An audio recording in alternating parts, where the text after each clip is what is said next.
Paz e graça para você ligado na Rede Internacional de Televisão. Começa agora o seu programa de reflexão, entrevistas e debates de cada dia da semana. O assunto hoje é bastante instigante. De todas as passagens bíblicas, uma das mais conhecidas, mais citadas e mais repetidas e menos obedecidas é o Sermão da Montanha. Um sermão que o Senhor Jesus pregou no alto de um monte, que começa com as bem-aventuranças, trecho lindíssimo, por sinal, bem-aventurados os pobres de espírito, que deles é o reino dos céus, bem-aventurados os limpos de coração, porque eles verão a Deus, e por aí vai, bem-aventurados os pacificadores, porque eles serão chamados filhos de Deus, e o Sermão do Monte transcorre.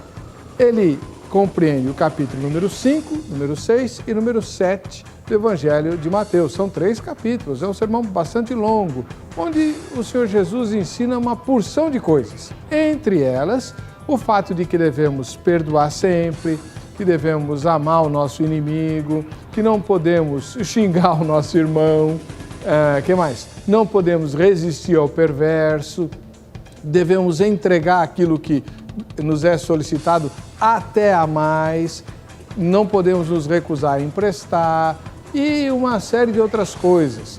Uma das passagens mais conhecidas do Sermão do Monte é a que trata do adultério, que não é apenas o ato sexual propriamente dito, mas a intenção presente no coração.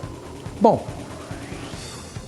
já que o Sermão do Monte é tão conhecido, será que ele é, na sua opinião, exequível? Ou seja, ele pode ser vivido da maneira como Jesus ensinou? Ou, na verdade, ele representa um ideal, um alvo, algo que nós vamos perseguir sabendo que sempre falta um pouquinho para chegarmos lá? No meu caso, um pocão, sabendo que nunca vou conseguir cumprir nessa vida o que Jesus pediu ali, mas que eu tenho que me aperfeiçoar constantemente em busca desse objetivo. Para outros, o Sermão do Monte representa a constituição do reino de Deus. Ali estão as demandas do reino. Ordens que o Senhor Jesus, e Senhor aí faz toda a diferença, deu para serem cumpridas pelos seus seguidores. Quem é de Jesus faz o que o Senhor Jesus disse que era para ser feito, inclusive no Sermão do Monte. Na sua opinião, entre essas duas ideias, qual delas cabe ou casa com aquilo que você pensa a respeito dessa passagem bíblica? No ar, ou vejam só.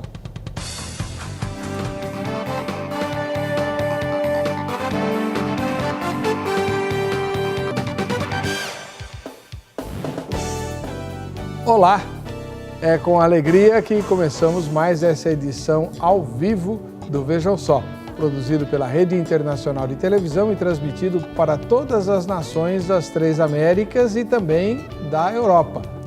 Aos nossos telespectadores, as nossas boas-vindas. O assunto de hoje é difícil e nós trouxemos 2 pastores, um de visão mais pentecostal e outro de visão mais tradicional, que é para a gente poder observar as diferenças em relação à abordagem do Sermão do Monte.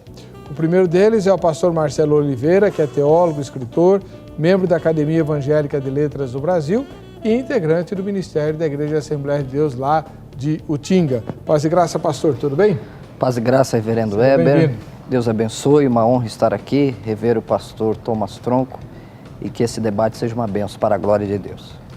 O pastor Marcelo Oliveira faz parte dos debatedores de um programa que vai ao ar todos os domingos pela Rádio Musical FM.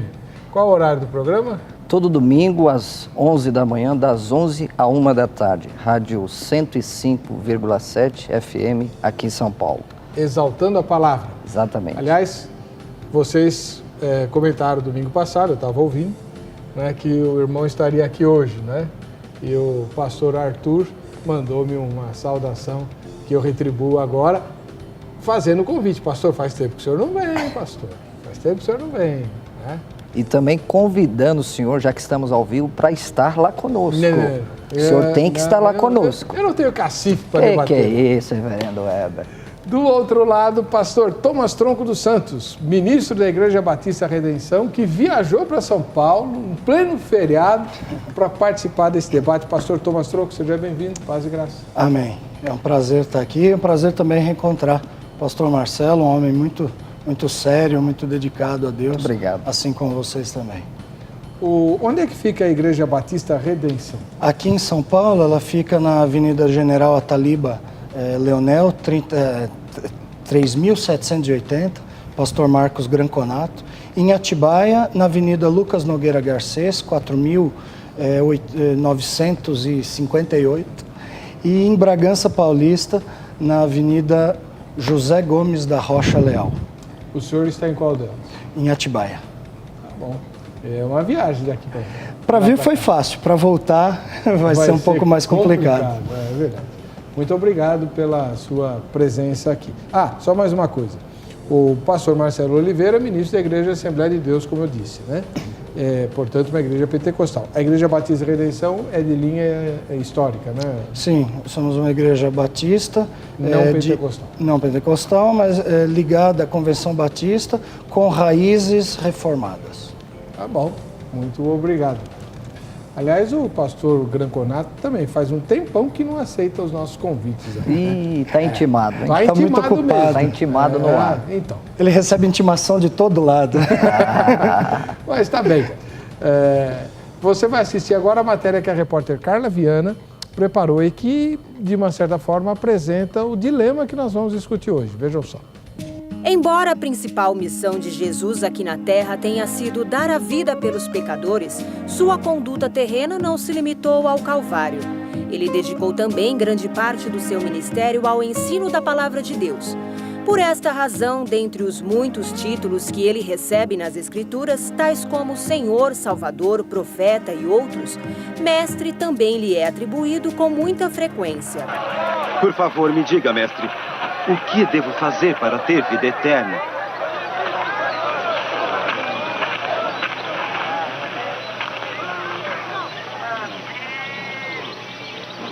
Vá e venda tudo o que tem e dê para os pobres, e terá um tesouro no paraíso. Depois, venha e me siga. Jesus pregava em tempo e fora de tempo, ensinava para uma ou mais pessoas, porém seus ensinamentos eram mais comuns em meio à grande multidão. Até homens cultos e cheios de conhecimentos ficavam perplexos com as pregações de Jesus. Muito do que ele disse já foi dito pelos profetas, mas não dessa maneira. Um dos ensinamentos mais conhecidos de Cristo está registrado no livro de Mateus, capítulo 5. Vendo as multidões que o seguiam, Jesus subiu ao monte e, tendo-se assentado, pôs a ensiná-los. Bem-aventurados os que têm fome e sede de justiça, porque serão saciados. Bem-aventurados os misericordiosos, porque eles obterão misericórdia. Bem-aventurados os puros de coração, pois eles verão a Deus. Bem-aventurados os pacificadores, porque serão chamados de filhos de Deus. Bem-aventurados os que são perseguidos por buscarem a verdade, porque deles será o reino dos céus. Bem-aventurados vocês, pelas pessoas abusarem de vocês, por falarem todos os tipos de calúnia contra vocês por minha causa. O Sermão da Montanha é um longo discurso que profere lições de conduta e moral, ditando os princípios que normatizam e orientam a verdadeira vida cristã, que conduz a humanidade ao reino de Deus. No entanto, vejam só discute. Será possível seguir à risca esse ideal? Alegrai-vos e exaltai, pois sua recompensa no céu será grande. Muito bem. O assunto, então, é esse. Você que sintonizou a RIT depois do início do programa, hoje nós vamos discutir a execuibilidade do Sermão do Monte. Ele é factível? É possível viver os ensinamentos que o Senhor Jesus deixou ali? Ou, na verdade, o sermão representa um ideal a ser perseguido, embora inatingível nesta vida? Você participa do programa pelo telefone ou pelo site. 0 Operadora 11 3337 5886, 3337 5886 em São Paulo, ou então vejamsó.com.br. Vote na enquete, você pode ganhar prêmios. Hoje é o dia mais esperado da semana, é o dia do sorteio do kit Jô Rezende. Depois você vai saber direitinho como é que é esse kit, mas o importante é participar do programa. Pastor Marcelo Oliveira, o senhor vai defender qual posição aqui no nosso debate? Eu defendo que o Sermão do Monte é atual para os nossos dias. Para nós entendermos o Sermão do Monte, nós temos que voltar um pouco no Antigo Testamento. E por que falo isso? Charles Ryan, um grande escritor, ele diz que o Antigo Testamento é o Evangelho em botão. O Novo Testamento é o Evangelho em flor. Por que eu falo isso? Porque Deus no Antigo Testamento é um Deus que entra na história, Deus atua e escolhe um povo, Israel, para que representasse a ação de Deus na terra. Deus tira esse povo com mão forte, Deus liberta eles, e Deus agora diz, porque eu sou o libertador de vocês, eu resgatei vocês com o braço estendido, agora vocês andarão conforme os meus estatutos. Então vocês serão santos, vocês serão diferentes, vocês não acompanharão as nações. E o problema que surge no Antigo Testamento é que Israel está sempre se desviando. E Deus então levanta os profetas e vocês devem voltar. Então esse Deus que exigiu de Israel no Antigo Testamento ser luz para as nações, porque Ele é o libertador, e agora somos transportados para a nova aliança, Jesus chega falando o reino de Deus está presente. Jesus, aquele que é maior que Moisés, você lembra, Heber e Thomas Tronco, que quando Deus deu a lei nos Sinais, houve trovões, houve relâmpagos, trombeta. Agora Jesus, o Emanuel, cheio de graça e de verdade. As multidões o seguiam. E Jesus chama os seus discípulos, é a mesma ideia, e diz, vocês devem fazer assim. Vocês não devem copiar os gentios. E pela forma também, como começa o Sermão do Monte. O Sermão do Monte, a primeira bem-aventurança diz, bem-aventurados os pobres de espírito, porque deles é o reino dos céus. Há duas palavras para pobres na língua grega. Penes, que você tem que trabalhar para se autossustentar, e pitocos, que é a palavra que Jesus usa aqui, que é a pessoa falida, a pessoa que está mendigando. Então, esta pessoa entra no reino de Deus assim, falida espiritualmente. Ela reconhece que ela é pecadora, que por ela mesma ela não consegue, mas a graça de Deus atua no coração dessa pessoa e ela então começa a obedecer o Sermão do Monte. Muito obrigado. A gente faz o aprofundamento dessas coisas que o senhor mencionou. Pastor Thomas Tronco dos Santos, da Igreja Batista Redenção. E o senhor vai defender qual posição aqui no debate? Não, a posição... Na verdade, não há uma posição a ser escolhida aqui. Na verdade, há um equilíbrio a ser defendido, porque sob o devido aspecto, as duas coisas são verdades. Concordo com o pastor Marcelo de que o Sermão do Monte é atual, mas também sei que o parâmetro, o padrão elevadíssimo que ele coloca da sua santidade, da sua perfeição, o último versículo do capítulo 5 de Mateus diz, sede perfeitos, como perfeito é o vosso Pai do céu. Isso é inatingível para nós. E nesse caso, isso é de propósito. Jesus não quer apenas fornecer um padrão de conduta, isso vai servir como um padrão de conduta junto com o restante das Escrituras.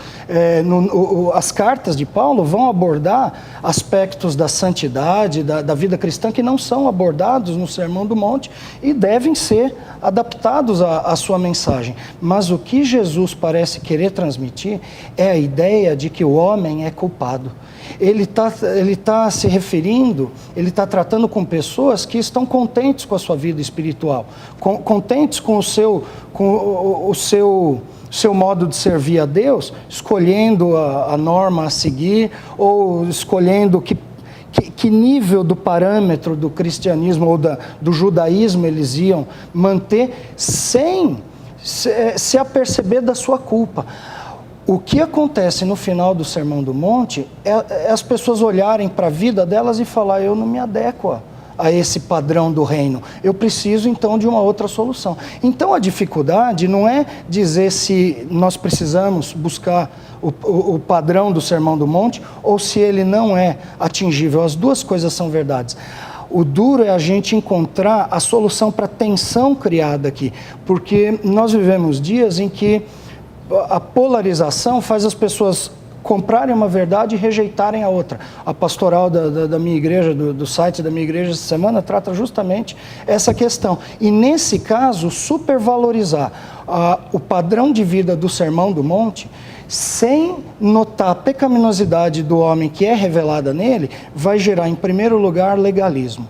Em segundo lugar, a rejeição da pecaminosidade da culpa do homem. Em terceiro lugar, a salvação por obras. Mas se por outro lado, eu ficar contente com a ideia de que eu não posso me adequar perfeitamente a esse parâmetro, sem notar que é uma ordem de seguir a Cristo, de obedecer a Deus, eu vou, em primeiro lugar, ficar satisfeito com a vida que eu estou. Eu vou dizer assim: a carne é fraca. E em segundo lugar, mais para frente, eu vou chegar a um antinomismo, ou seja, uma vida desregrada, uma vida onde só importa ser feliz e não ser santo. O desequilíbrio entre essas duas verdades vai gerar heresias, e tem gerado heresias, tem gerado problemas de procedimento nos diversos setores da igreja brasileira de hoje. Muito bem, então você ouviu os dois pastores e teólogos, né, com suas considerações iniciais sobre o que seria de fato o Sermão da Montanha. Nós vamos interromper um pouquinho agora a nossa discussão, o nosso debate a respeito desse assunto, porque eu tenho uma mensagem muito importante para dar para você, né? Principalmente para você que gosta de estar atualizado, saber o que está acontecendo. O Brasil experimenta um grande crescimento do Evangelho, existem igrejas aparecendo em todo lugar, graças a Deus, e com elas muitas vezes ensinamentos meio estranhos, práticas esquisitas, coisas que a gente nunca viu. A revista Apologética Cristã, que você vai assinar, ligando agora para 0 Operadora 11 3937 7200, 3937 7200, trata destes e de muitos outros assuntos. Você vai estar, então, perfeitamente atualizado e informado sobre tudo o que acontece no mundo cristão, não apenas no Brasil, mas também fora, né? E vai receber equipamento bíblico, teológico, para refutar as heresias, tanto as antigas, são a grande maioria, quanto as inovações e novidades que aparecem por aí. Então você vai estar sempre na ponta dos cascos, como dizia um professor antigo meu, né?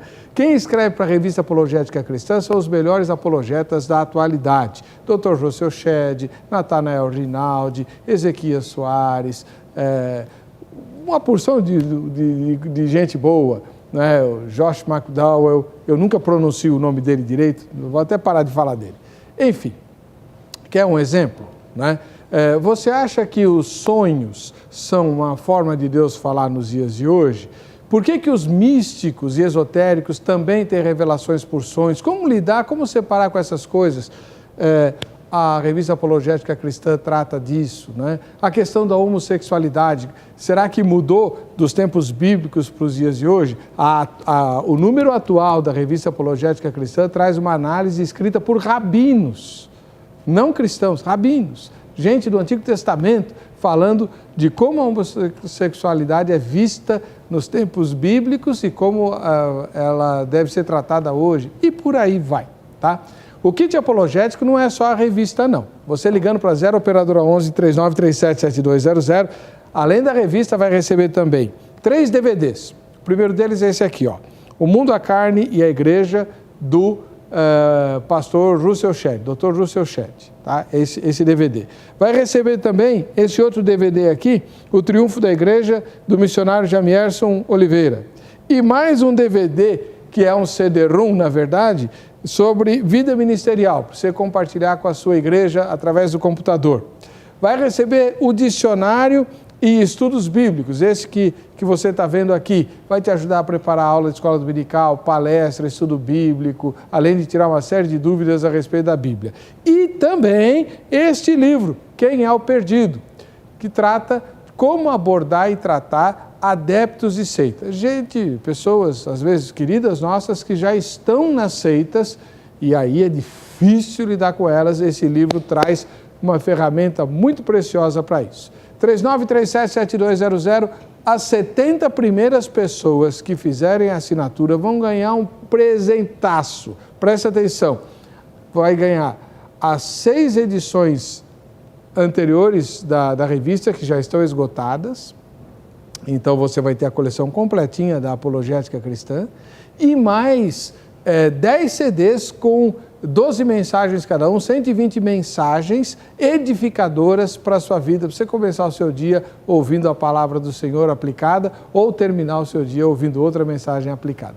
Só para os 70 primeiros que ligarem, 3937-7200. Vou chamar o intervalo, você liga lá, daqui a pouquinho a gente volta com o Vejam Só.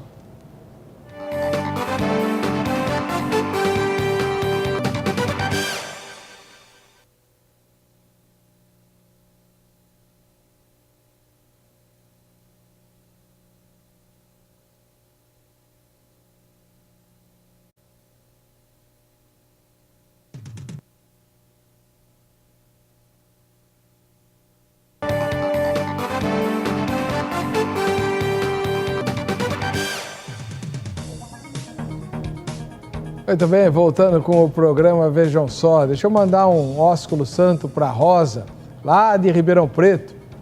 Rosa, Deus te abençoe, muito obrigado pela sua audiência, pelo seu carinho e pelas suas palavras de incentivo. Entre outras coisas que a Rosa disse, é que o meu cabelo ficou muito bonito e que a Jo Rezende fez um bom trabalho, né? Hoje é o dia do sorteio do kit Jo Rezende. Se você participar do programa de hoje e tiver participado ao longo da semana e não ter ganho nada, você também está concorrendo.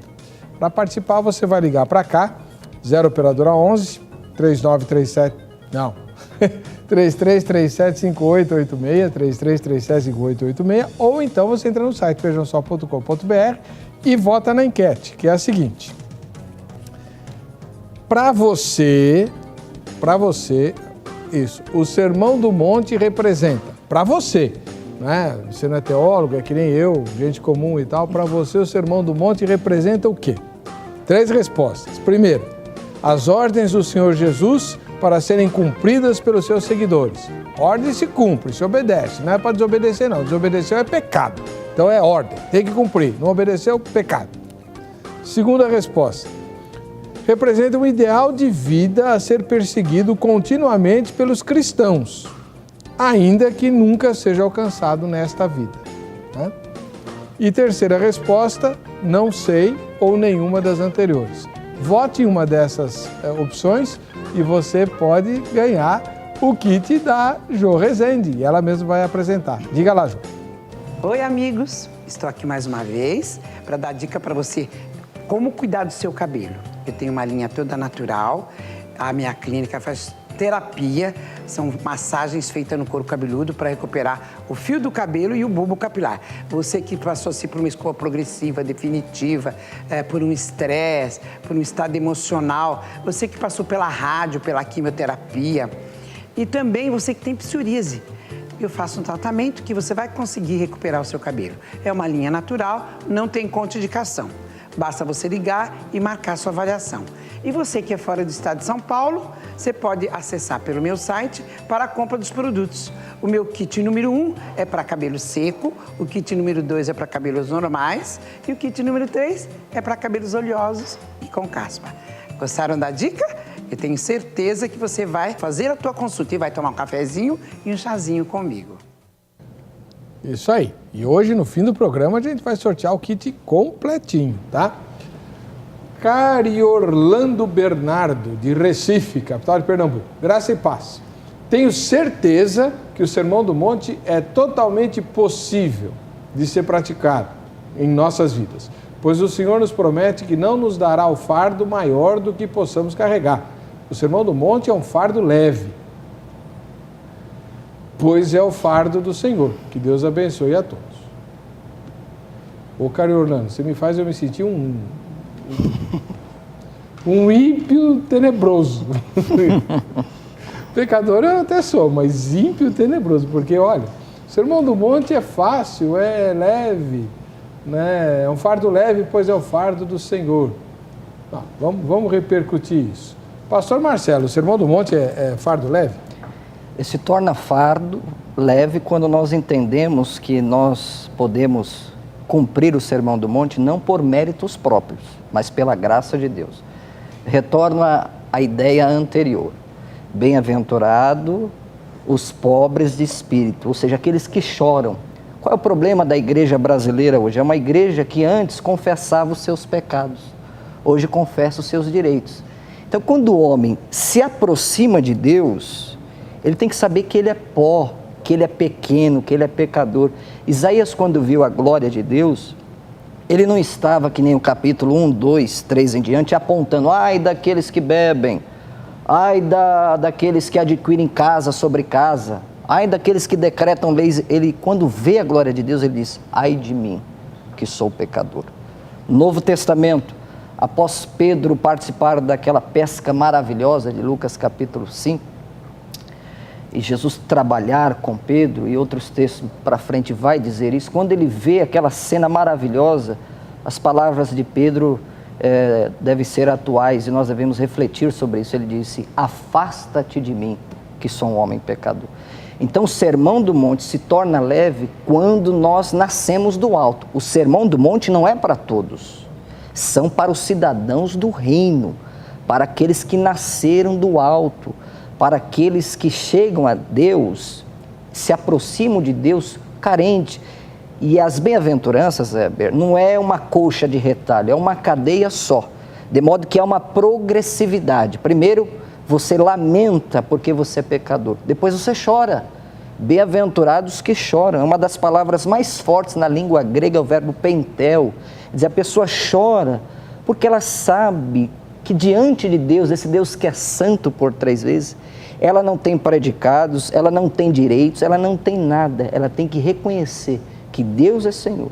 E a partir do momento que ela reconhece que Deus é o Senhor e o Espírito Santo habita nessa pessoa, ela começa a praticar o Sermão do Monte. Nós somos tão fracos, tão limitados, é por isso que eu falo que é possível, pelo novo nascimento, que temos 2 intercessores. Nós comumente falamos que é apenas um, mas na verdade a Bíblia fala de 2 intercessores. Primeiro intercessor legal, Jesus Cristo, Hebreus 4,15. E o intercessor existencial é o Espírito que ajuda em nossas fraquezas. Romanos 8. Exatamente. Vamos lá, pastor Thomas, e aí, o fardo é leve ou é pesado? O fardo é pesado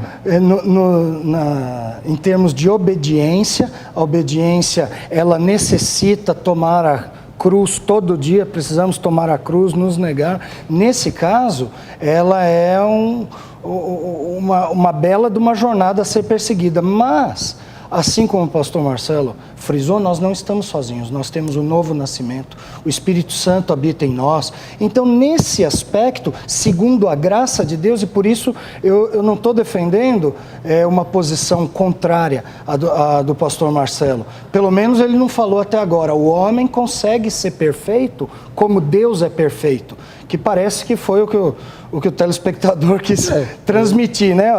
O texto diz lá, sede vós perfeitos, como perfeito é o vosso Pai Celeste.